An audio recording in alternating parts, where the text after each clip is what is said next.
What's up YouTube? Ken Slam Garage back with another video. Today I want to discuss the proper techniques and strategies to lift up your car on a floor jack, or one of those low profile jacks that you buy from Sears, Auto Parts, Harbor Freight. On our cars we have these side skirts on there that actually protrudes down about 2 to 3 inches. So sometimes when you guys use a certain jack and lift it up, you can cause a lot of stress on the panel and possibly damage it. So today I want to show you guys how I lift up my car without damaging the side skirt on my car, or any other car in particular that are lowered or have a side skirt that drops lower than the actual frame of the car or the jack point of the car. So let's go ahead and do that right now.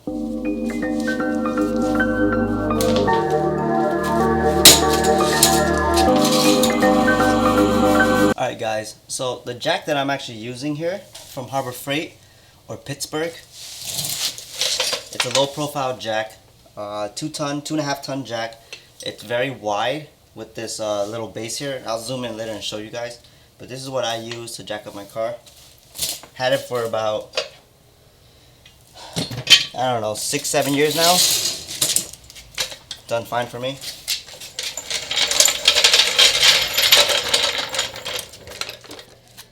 Alright guys, so I just want to show you guys the jack that I use. It's a low profile jack that I bought at Harbor Freight. I believe it was like $140, but you can get them on sale for like 90 bucks or around 100 bucks. This is what it looks like. Alright guys, this is the low profile jack that I purchased at Harbor Freight about 7-8 years ago. It's Pittsburgh brand. It's low profile, so it's good on low cars, and it has this wide mount right here for the jack points so you won't miss it. But even this won't be enough to help save your car or protect your panels from getting damaged, especially our side skirts like this. So even though my car isn't that low, there are preventative ways to safely raise the car up without damaging the body panel. So I'm going to go ahead and show you guys what I do to set that up.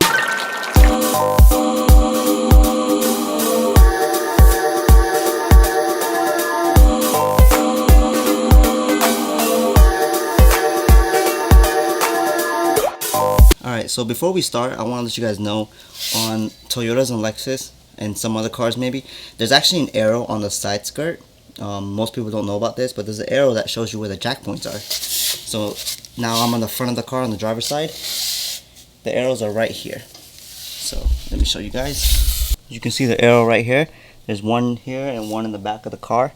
So just it helps out when you guys don't want to reach down and touch anything, but this is just a quick marker to let you guys know where the jack points are. Alright, so now that we know the jack points, we're going to go ahead and set up the jack and position it centered to that arrow.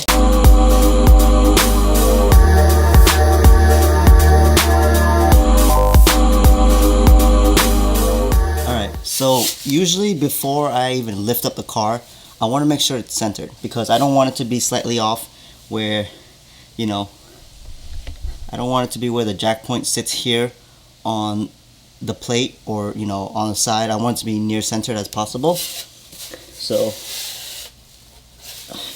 it's pretty centered. Another thing is, a lot of jack points in cars are destroyed from people at home lifting up the jack with a small circle, cheapo depot jack, and it crushes the pinch points on the jack point, or at lifts. People who have dealerships that have metal lifts, they crush them. Mine is crushed, and I'll show you footage right now on my GoPro.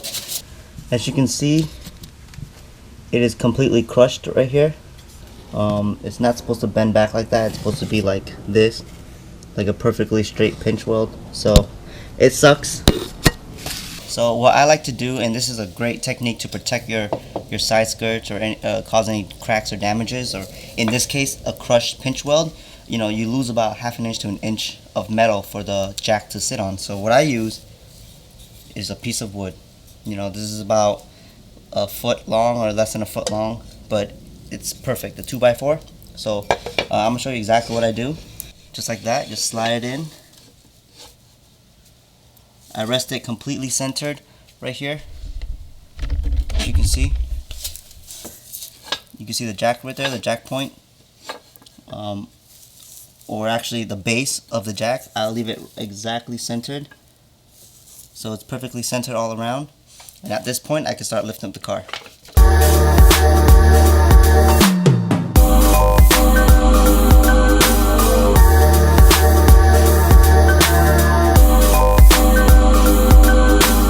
Right off the bat, you see I have about 2 inches.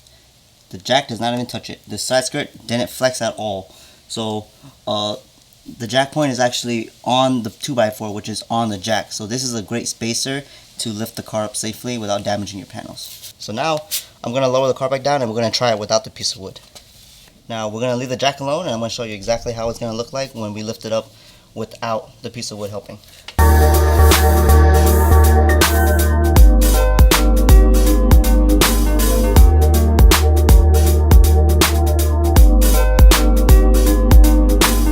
Right here, it is rubbing against the side skirt. There is no play. You could probably slide a piece of paper in there, but it's literally causing a lot of tension and bulging this area out. So I'm going to change the point of view of the camera and show you guys how much this actually pops out.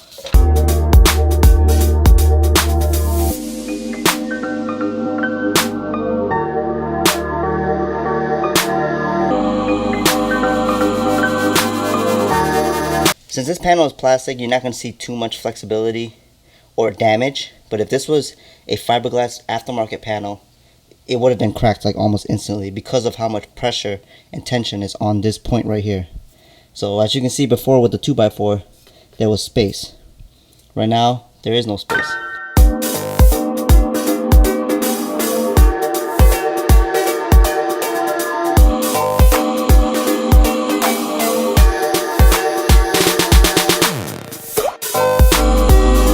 This is how I safely lift up my car on a home jack without damaging a side skirt, and to compensate for crushed pinch points and things like that. So just make sure you do it on a flat surface. Of course, that's common sense. Let's lower the car back down.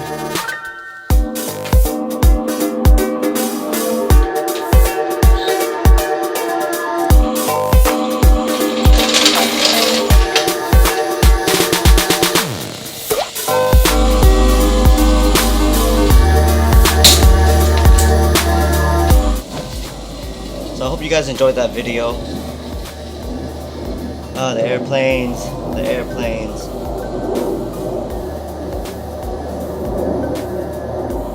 I live right next to an airport, by the way. I hope you enjoyed the video. This is just what I do and what I have to take to lift up my car at home, using safety and also smart thinking to not damage the car while doing it. I make sure that the car is elevated straight in the garage. Don't do it on my driveway. I ensure that the jack is completely centered from the jacking point, which I showed you to find how to find that on the markers on the side skirt. Compensating for space by using a 2x4. Just make sure a 2x4 isn't rotted or damaged in any way. Buy a brand new one or something. I hope this video was very helpful, and I hope you guys like the video. Leave a comment if you guys plan to do this when next time working on your car, and subscribe if you're a new viewer. I really appreciate all you guys that come back and watch my videos, but I'll see you guys on the next one. Peace.